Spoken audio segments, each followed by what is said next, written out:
Okay, we're going to take notes on chapter 2.8, and the topic is rewriting equations and formulas. So when we want to rewrite an equation, another way of saying that is to solve for a certain variable. Until now, we've been basically solving for x, but sometimes equations and formulas have more than one variable, so we need to sort of move them around so we can solve for a certain variable. For the first example, 1a, 3x plus 2y equals 8. Notice we have two variables. We have an x and we have a y. We want to rewrite y as a function of x. Remember, in an equation like this, x is our input and y is our output. And that's the form that we want to rearrange or rewrite our equation in.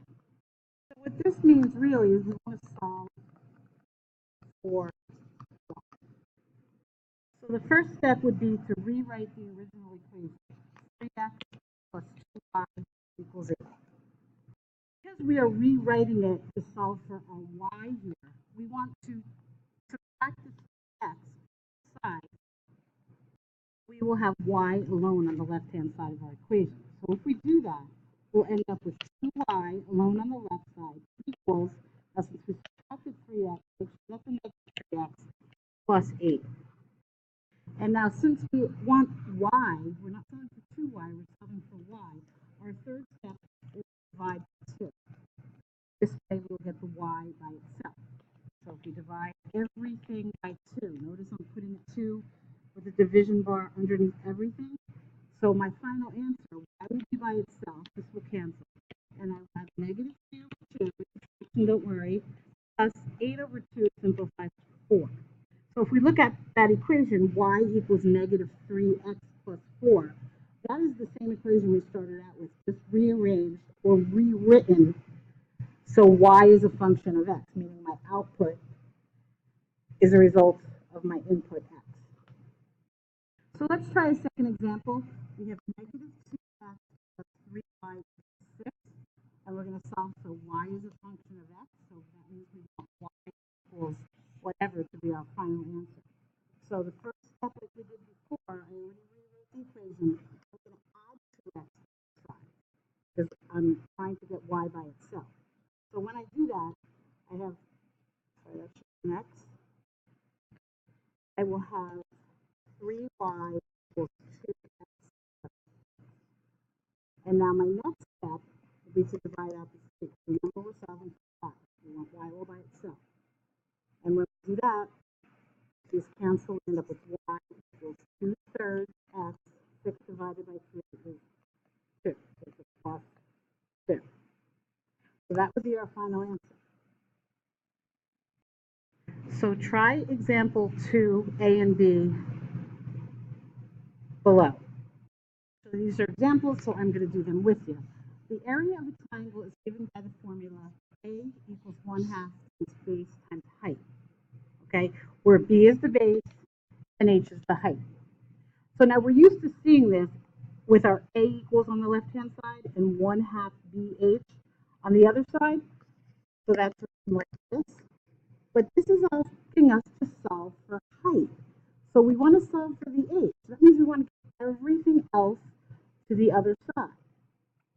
So the first thing we want to do is, if this is multiplied by 1/2, in order to undo a 1/2, we multiply by its reciprocal of 2, 2 over 1. Okay, so if we multiply both sides by 2, we end up with 2a on this side. The 1/2 and the 2 over 1 undo each other. And then we have b and h left here. Now remember, we want to solve for h. We want h by itself. So these are multiplied by each other, and the opposite of multiplication is subtraction. Division. So I'm going to divide out a b from both sides. When I do that, these will cancel, and I'll be left with 2a over b equals h. So that is the formula of area of a triangle when you want to solve for your height. So now B is asking us to find the height if the area is 64.4 and the base is 14. So since I have my new formula, 2a divided by b equals height, I can just plug my known values in. So the 2 stays 2. Area, we're told right here, is 64.4 over a base of 14 equals my 8. So basically, it's 2 times 64.4 over 14. And when we simplify this, we get 9.2 equals 8. And that is our final answer. I'm not given any units in this one, so we can just leave it at 9.2. Example 3 is another real-world problem. So it reads, the temperature, you were visiting Toronto, Canada over the weekend. A website gives you the forecast shown. Find the low temperatures for Saturday and Sunday in degrees Fahrenheit. Use the formula C equals 5/9 F minus 32, where C is the temperature in degrees Celsius and F is the temperature in degrees Fahrenheit. So basically that formula C equals 5/9 F minus 32 is how you convert back and forth from Celsius to Fahrenheit. So they're asking for degrees Fahrenheit. So basically what they're asking is to solve for the F. Now this one's a little tricky because the F is kind of inside that parenthesis. But this is very similar to what we've been doing. Just don't, treat the variables just like we would treat an X and a Y. So we want first to get rid of this fraction here. So we're going to multiply both sides by its reciprocal. Okay? And remember, when we do that, this cancels. We get 9/5 C equals F minus 32. Remember, this cancels outside and just puts a 1 outside here, so you're just left with what's inside the parenthesis. Okay? So now we're solving for F, so we just need to add 32 to both sides. So if we rewrite that, we have F all by itself on this side, and then we have 9/5 C plus 32. So now we're asked to find the low temperature for Saturday and Sunday in Fahrenheit. So for Saturday, I have 9/5 C plus 32 equals F. And my degrees Celsius, my low, remember they're asking for low, on Saturday is 14. 9/5 times 14 plus 32 gives me my degrees Fahrenheit. When we simplify here, we get 25.2 plus 32 equals Fahrenheit. And when we add the two of those together, we get 57.2 degrees Fahrenheit. Notice I'm labeling this because we're talking about degrees. And now they also wanted us to solve for Sunday, so I'm going to put that down here in the left corner. Okay, so the low right here on Sunday was 10. So 9/5 C plus 32 equals F. So 9/5 degrees plus 32 equals my degrees Fahrenheit. So when we simplify this, we get 18 plus 32 equals degrees Fahrenheit, and 18 plus 32 is 50 degrees Fahrenheit. Okay, now I want you to pause the video and do the practice problems. So the first one, write 5x plus 4y equals 6, so that y is a function of x. That means we're solving for y. So we have 5x plus 4y equals 6. We want to subtract 5x from both sides, and we will get 4y equals negative 5x 6. And we want to divide out 4. We want y by itself.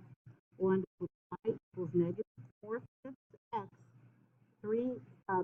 6 fourths simplifies to 3 halves. Remember, you can put 6 divided by 4 in the calculator and hit the math frac button, and you'll be able to simplify. Okay, the next one is kind of in a little bit of different order, but we still can do this, right? 14 equals 7y minus x, so that y is a function of x. So we're solving for y. We're going to add 6x to both sides. I'm not going to move the y to the other side because it's just going to make it negative and add an extra step. So what we'll do is we'll just cancel this side, and we'll get 6x plus 14 equals 7y. Now we want to divide everything by 7. So this will be 6/7 x plus 14 over 7 simplifies to 2 equals y. If you want to rewrite it this way, I have no problem with that. It actually looks a little better that way, so we'll leave it like that. The next one, the perimeter P of a rectangle is given by P equals 2L plus 2W, where L is the length and W is the width. We're going to solve the formula for W. So let's write that. P equals 2L plus 2W. Okay? So the first thing we want to do is subtract 2L from both sides. So we have P minus 2L equals 2W. And then we want to divide everything by 2. So we get P over 2 minus 2L over 2 equals W. You can leave it like that, or you can rewrite it as W equals P minus 2L over 2. Okay? Now we're being asked to use the rewritten formula, P minus 2L over 2, to find the width of the rectangle at the right.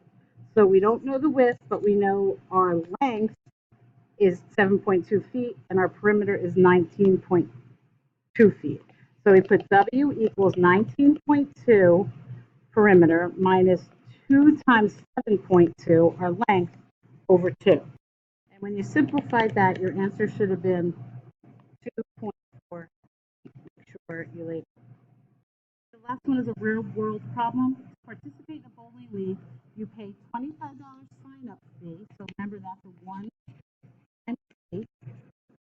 Okay?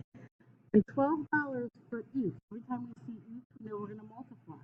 $12 for each league night that you bowl. So the total cost in dollars is equal to C equals 12x plus 25, where x is the number of league nights you bowl. So we want to solve the equation C equals 12x plus 25x. In order to get the x to itself, we subtract 5 from both sides. It's C minus 25 equals 12x. And we just divide everything by 12. So when we do that, we put it over here, we'll have C over 2 minus 25 over 12 equals x. And that can be rewritten as C minus 25 over 12 equals x. So that is my equation solved for x. I want to find how many league nights. That was x. League nights was x. Have you bowled if you spent a total of 145? That's going to be my C. 81, that'll also be my C, and 205. So we're solving this 3 different times. So the first one, where it's 145, okay, that one is the total cost of 145 minus 25 over 12. And that equals x. So when we simplify that, we have x equals 10, or 10 nights. Here in green, I'm going to solve if I paid a total of $181. That's my C minus 25 over 12 equals x. And when I simplify that, I get 13. So 13 nights. Okay, gotta make sure we label. Last one, we want to find out if we have a total cost of $205. We fill out the equation. We simplify that, we get 15 equals x, or 15